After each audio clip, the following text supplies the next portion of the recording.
नमस्कार दोस्तों, आप सभी का स्वागत है हमारे चैनल में। हम आप लोगों को बताएंगे धरती के अंदर गड़ा खजाना कैसे पता लगाएं कि धरती के अंदर जो छुपा खजाना है वो किस जगह है और इसको कैसे निकालें।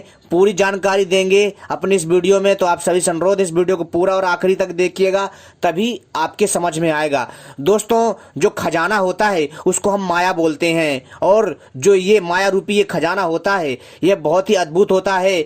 दोस्तों, इसी खजाने को कैसे निकाल सकते हैं और पता कैसे करें कि खजाना कहाँ पर है, और जो इस खजाने की जो रक्षा करता है, जैसे आपने देखा होगा और कई बार सुना होगा अपने अपने दादा दादियों से कि खजाने की जो रक्षा है वो नाग देवता करते हैं, या कोई अदृश्य शक्ति करती है, या फिर कोई दैत्य उस खजाने की रक्षा करता है, या फिर कोई यक्ष उस खजाने की रक्षा करता है, या फिर कोई यक्षिणी उस खजाने की रक्षा करती है, या फिर कोई अप्सरा उस खजाने की रक्षा करती है। तो दोस्तों, हम इन शक्तियों को भी जो है भगा करके भी खजाना कैसे प्राप्त कर सकते हैं, पूरी जानकारी बताएंगे, वो भी बिना किसी तांत्रिक की सहायता से। आप लोग खुद जो है उस खजाने को पता लगा सकते हैं कि किस दिशा में और कहां पर खजाना छुपा है, और आप उसको कैसे निकाल सकते हैं। पूरी जानकारी देंगे अपनी इस वीडियो में। तो दोस्तों, इस वीडियो को पूरा और आखिरी तक देखिएगा। यदि हमारी वीडियो देखने से यदि किसी का भला हो जाता है तो दोस्तों, हमारे वीडियो बनाने का जो उद्देश्य है वो पूर्ण हो जाएगा भली भांति प्रकार से। तो दोस्तों, चलिए हम आपको बताते हैं कि धरती के अंदर जो छुपा खजाना है वो कहां कहां हो सकता है, और इसको कैसे निकाला जा सकता है, और जो खजाने की यानी जो इस माया रूपी निधि की जो अदृश्य शक्तियां सहायता जो रक्षा करती हैं, जैसे नाग हो गया खजाने की रक्षा करता है, दैत्य खजाने की रक्षा करते हैं, और भूत प्रेत खजाने की रक्षा करते हैं, वैताल खजाने की रक्षा करते हैं, और यक्ष गंधर्व यक्षिणी योगिनी बैताल आदि भी खजाने की रक्षा करते हैं। तो दोस्तों, इन शक्तियों को भी हम जो है दूर भेज करके भगा करके भी खजाना प्राप्त कर सकते हैं बिना किसी तांत्रिक की सहायता से। तो दोस्तों, चलिए हम आपको बताते हैं। लेकिन इससे पहले यदि आपने हमारे चैनल को सब्सक्राइब नहीं किया है तो सबसे पहले चैनल को सब्सक्राइब कर लीजिए और घंटी को भी सही प्रकार से दबा लीजिए, क्योंकि हम अपने चैनल के माध्यम से इसी तरह की दिव्य रहस्यमय जानकारी लाते रहते हैं जो आपके ज्ञान में वृद्धि करता है। जी हाँ दोस्तों, और हमारी वीडियो को भी लाइक कर लीजिएगा। तो दोस्तों, चलिए हम आपको बताते हैं। लेकिन दोस्तों, इससे पहले हमारे कई दर्शक हैं जो हमसे कह रहे थे कि भैया, जब भी हम कोई अपनी नई वीडियो लेकर के आते हैं उनको संकेत नहीं मिलता है। तो दोस्तों, ऐसा है कि ये इसलिए होता है कि आप लोग जो है मेरे चैनल को सही प्रकार से सब्सक्राइब तो कर लेते हो, लेकिन आप घंटी सही प्रकार से नहीं दबाते हो। जी हाँ दोस्तों, तो इसलिए आप सभी से मैं प्रार्थना करता हूं, जो लोग भी चाहते हैं कि मेरी वीडियो समय पर प्राप्त हो और वो लोग मेरी सारी वीडियो समय पर देख पाएं रहस्यमय ज्ञान के बारे में, प्राचीन ज्ञान के बारे में, तो सबसे पहले वो लोग जो है हमारे चैनल को सब्सक्राइब करने के बाद सही से घंटी दबा लीजिए, आपको वीडियो में दिख रहा होगा, और इसके बाद हमारी वीडियो को भी लाइक कर लीजिए, ठीक है। और दोस्तों, ऐसा करने से जब भी हम कोई नई वीडियो लेकर आएंगे उसका संकेत आप सभी को प्राप्त हो जाएगा। जी हाँ दोस्तों, इसका कोई पैसा नहीं लगता यार। चैनल को सब्सक्राइब करो और घंटी दबाओ, क्योंकि हम ऐसी वीडियो लाते रहते हैं। और इसके बाद दोस्तों, वीडियो को लाइक करो, इसका कोई चार्ज नहीं है, फ्री है यार। और इससे क्या होगा, आप हमसे जुड़ जाओगे और भविष्य में जब भी हम कोई नई जानकारी लेकर के आएंगे उसका संकेत आप सभी को तत्काल प्राप्त हो जाएगा और आप हमारी कोई भी वीडियो मिस नहीं कर पाओगे। तो दोस्तों, चलिए हम आपको बताते हैं। मित्रों, यदि आपको कहीं किसी जगह पर शक है कि यहाँ खजाना है, और आपके दादा दादियों ने या आपके पूर्वजों ने या फिर आपको किसी और ने बताया कि यहाँ पर खजाना है, तो दोस्तों, आप सबसे पहले आपको क्या करना है कि उस जगह पर आपको जा करके जाना है जहाँ पर खजाने का अंदेशा है, और वहाँ पर जो भी उबड़ खाबड़ मिट्टी है उसको दोस्तों क्या करिए, उसे मतलब ऊपर ऊपर का जो हिस्सा है उसको समतल बना दीजिए, ठीक है। थोड़ा थोड़ा हल्का हल्का खोद करके उसको समतल बना दीजिए। और समतल बनाने के बाद दोस्तों आपको क्या करना है, वहाँ पर जो है दोस्तों आपको क्या करना है कि आपको गंगा जल से छींटे मारने हैं, ठीक है। लेकिन गंगा जल से छींटे मारने से पहले आपको वहां पर जो गुलाब जल है ना उसके छींटे मारने। इसके बाद आपको जो है दोस्तों फिर गंगा जल से छींटे मारने। ऐसा करने के बाद आपको दोस्तों सूती का कपड़ा चाहिए, ठीक है, सफेद रंग का सूती का कपड़ा चाहिए। इसके बाद दोस्तों आपको वो सूती कपड़ा लेना है, जितने हिस्से में आपको शक है कि जमीन के इतने हिस्से में खजाना हो सकता है, तो वहां पर आपको सूती का कपड़ा जो है बिछा देना है।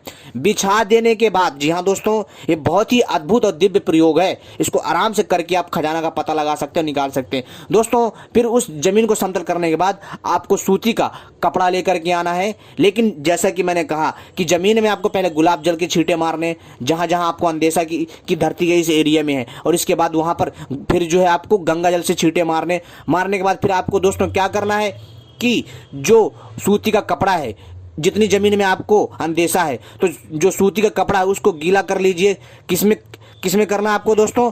उस सूती के कपड़े को जो है आपको गंगा जल और पानी में मिला लीजिए, और उसको जो सूती के कपड़े को उसमें गीला करके उसको उस वाले हिस्से पर जो है उसको जो आपको क्या करना है, बिछा देना फैला करके। और दोस्तों इसके बाद जहां जहां अंदेशा है वहां इसको फैला देना। इसके बाद दोस्तों आपको राई लेनी है। राई जानते हो ना, यानी सरसों, ठीक है। आपको सरसों के दाने लेने हैं और उनको जो है डाल देना है उतने पूरे एरिया में जहां जहां आपने सूती का कपड़ा बिछा रखा है, गीला वाला। इसके बाद दोस्तों आप देखेंगे कि जहां पर भी खजाना होगा ना दोस्तों, वो खजाना जो है दोस्तों, जहां पर खजाना होगा, जहां पर आपने राई फेंका यानी सरसों के दाने डाले हैं, तो जो राई है ना वो दोस्तों, वो जो है दोस्तों एक तरह से कह सकते हो ना, वो फूट जाएगा। जी हाँ दोस्तों, जैसे दोस्तों खील होता है ना, खील जो है खिल जाता है, जैसे धान का खील बनाते हैं ना, वैसी वो जो खिल जाता है। ऐसी सेम जो है दोस्तों, जब आप राई को जो उस कपड़े पे डालोगे ना, तो दोस्तों क्या होगा, जो राई होगी, जो सरसों के दाने होंगे, वो खिल जाएंगे, यानी वो लाई की तरह खिल जाएगा। और दोस्तों आपको समझ जाना है फिर यहाँ पे खजाना है, तो आप आराम से जो है सावधानी पूर्वक जो है खजाने को खोद करके निकाल सकते हो। ठीक है दोस्तों, इससे दोस्तों आपको पता लग गया कि खजाना जो है यहीं पर है, और अपने हिसाब से आप जो है खजाने को निकाल सकते हो। ठीक है। और दोस्तों इसके बाद अगला प्रयोग है, उसको ध्यान से सुनिए।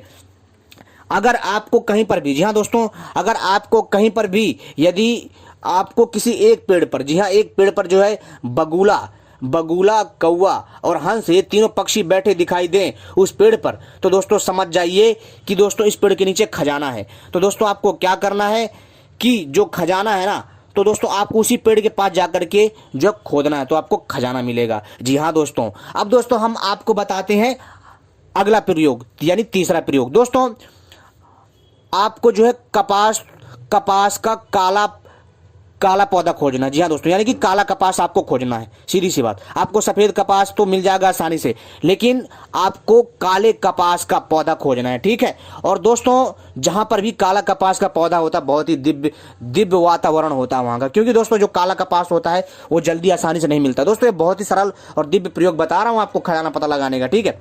तो आपको क्या करना है कि काले कपास के पौधे को खोजना है, और जब आप काले कपास के पौधे को खोज लोगे ना दोस्तों, तब आपको क्या करना है, उस पौधे के पास जा करके आपको प्रणाम करके जो है दोस्तों, और वहां पर जो है थोड़ा सा आपको क्या करना, मैं विधि विधान से बताता हूं दोस्तों, कोई भी चीज हो, ध्यान रखिए एक चीज, मेरी इसलिए वीडियो थोड़ी बड़ी हो जाती है ताकि आप लोगों को भी जो है कोई दिक्कत ना हो।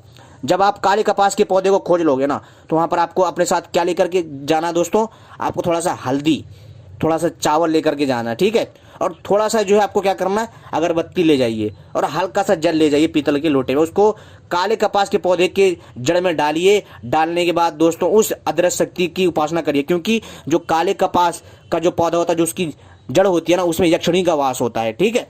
और वहां पर वो अदृश्य शक्ति वहीं पर ही उसी के नीचे खजाना छुपा के रखती है। ठीक है। तो दोस्तों आपको क्या करना है कि जब आप जो है पीतल के छोटे लोटे से जो जल है ना, उसको वहां डालना है। डालने के बाद दोस्तों आपको जो है हल्दी चावल जो है उस पौधे की जड़ के पास लगाना है, उस तने में। इसके बाद दोस्तों अगरबत्ती से पूजा करना, प्रणाम करना है। ठीक है। और जो भी आपका मतलब प्रणाम करने के बाद, इसके बाद दोस्तों आपको क्या करना है, फिर उसके नीचे आपको खुदाई करनी है, आपको खजाना मिलेगा। जी हाँ दोस्तों, आपको माया मिलेगी। और दोस्तों और इसको जो है आपको कब करना है, ध्यान रखिएगा, रात के समय मत करिएगा, दिन में ही खोजिएगा। ठीक है।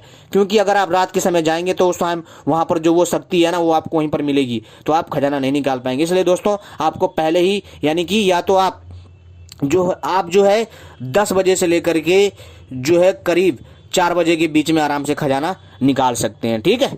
और इसके बाद अगर आप वहां से खजाना निकालने का प्रयास करेंगे ना, तो दोस्तों अच्छा नहीं होता, यानी कि दोस्तों वो शक्ति आ जाएगी और वो खजाना आपको नहीं ले जाने देगी। ठीक है। लेकिन दोस्तों जो मैंने आपको उपाय बताया, ऐसा करेंगे तो आप खजाना वहां से भी प्राप्त कर सकते हो। ठीक है। अब दोस्तों हम बात करते हैं मशरूम। जी हाँ दोस्तों, आपको मशरूम के छोटे छोटे पौधे खोजने हैं। और कहाँ पर, जहाँ पर दोस्तों ये पौधे कहाँ निकलते हैं, जहाँ कभी बारिश नहीं होती। और दोस्तों वहाँ पर अगर आपको मशरूम के पौधे निकल आए ना 4-5 की संख्या में, या बहुत सारे, या 2-3-4, तो समझ जाइए उसके वहाँ पर भी खजाना है। क्योंकि दोस्तों क्या होता है, तो आप यकीन मानिए, क्योंकि दोस्तों जहाँ बारिश वगैरह होती है मशरूम वहीं निकलता है। लेकिन जहाँ बारिश ही नहीं हो रही है और जहाँ पर दोस्तों मशरूम निकल रहा है, जंगली मशरूम निकल रहा है, तो समझ जाइए कि यहाँ पर कुछ ना कुछ अलौकिक शक्ति है, यानी यहाँ कुछ ना कुछ दिव्य रहस्य छुपा हुआ है। तो दोस्तों उसके नीचे खोदना है, आपको खजाना मिलेगा। जी हाँ दोस्तों, और दोस्तों ये खजाना मिलते ही दोस्तों आपकी किस्मत पलट जाएगी, काया पलट जाएगी भाई साहब। तो दोस्तों ये है खजाना का ढूंढने का बढ़िया तरीका, प्राचीन तरीके दोस्तों। और इसके बाद दोस्तों अब जो है अगला जो प्रयोग है हमारा, उसको भी सुन लीजिए दोस्तों। अगला जो प्रयोग है दोस्तों बहुत ही अद्भुत है, बहुत ही हटके है। जी हाँ दोस्तों, खजाना पता लगाने का जो हमारा अगला प्रयोग है वो प्रयोग थोड़ा हटके है दोस्तों। इससे आपको क्या करना है, सबसे पहले आपको एक ऐसा, जी हाँ दोस्तों, आपको एक जामुन का पेड़ खोजना जो पुराना हो, ठीक है, जो जामुन का पेड़ पुराना हो, और उसके ऊपर आपको कौवा, और यानी कौवा मादा और कौवा नर, ठीक है, यानी कौवा मादा कौवा नर दोनों हो, किसके, जामुन के पेड़ के ऊपर, और दोनों संसर्ग कर रहे हो, ठीक है। और उस समय तो समझ जाइए दोस्तों कि उसी पेड़ के नीचे जो है खजाना है, ठीक है दोस्तों। क्योंकि दोस्तों जो कौवा नर है, कौवा मादा है, ये हमेशा छिप करके ही संसर्ग करते हैं, ठीक है। तो दोस्तों आपको इस चीज़ को समझना है और देखना है। लेकिन आपको देखना कहाँ पे है कि जिस डाली की तरफ बैठ करके वो करे ना, उसी के ही आसपास वो खजाना है विद्यमान होता है, ठीक है दोस्तों। तो उम्मीद करता हूँ आपको यह जानकारी पसंद आई होगी, और इन उपायों के द्वारा आप आसानी से खजाना पता लगा सकते हैं, खजाना निकाल सकते हैं, ठीक है दोस्तों। और इनमें कई अदृश्य शक्तियाँ भी हैं जिनसे आपको अपना बचाव भी करना है, ठीक है। और एक जो है दोस्तों आखिरी में एक चीज़ बता देता हूँ, आपको एक जो है रक्षा मंत्र का भी जाप कर लेना है, ठीक है। और वो रक्षा मंत्र जो है दोस्तों केवल आपको जो है 108 बार जप करना है, ठीक है। और वो रक्षा मंत्र है दोस्तों, वो मैं आपको डिस्क्रिप्शन पर दे दूंगा, उसको केवल 108 बार जप लेना।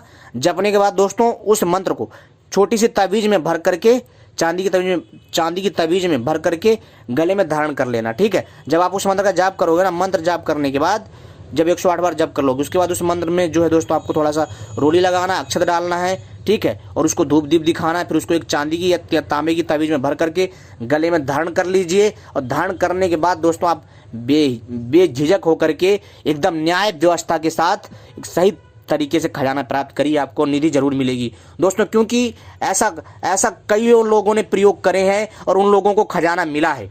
जी हाँ दोस्तों, क्योंकि दोस्तों खजाना जो है सदियों से ही खोजा जाता रहा है, और सदियों से ही ये माया रूपी खजाना रहा है। जी हाँ दोस्तों, और इसके बारे में हम आपको समय समय पर जानकारी देते रहेंगे, और दोस्तों और भी खजाना से जुड़ी दिव्य जानकारियां लाते रहेंगे। उम्मीद करता हूँ जानकारी आपको पसंद आई होगी। ऐसी ही जानकारी पाने के लिए मित्रों आप सभी हमसे जुड़े रहें। आपने हमारी वीडियो देखी, आपका बहुत बहुत आभार, बहुत बहुत धन्यवाद।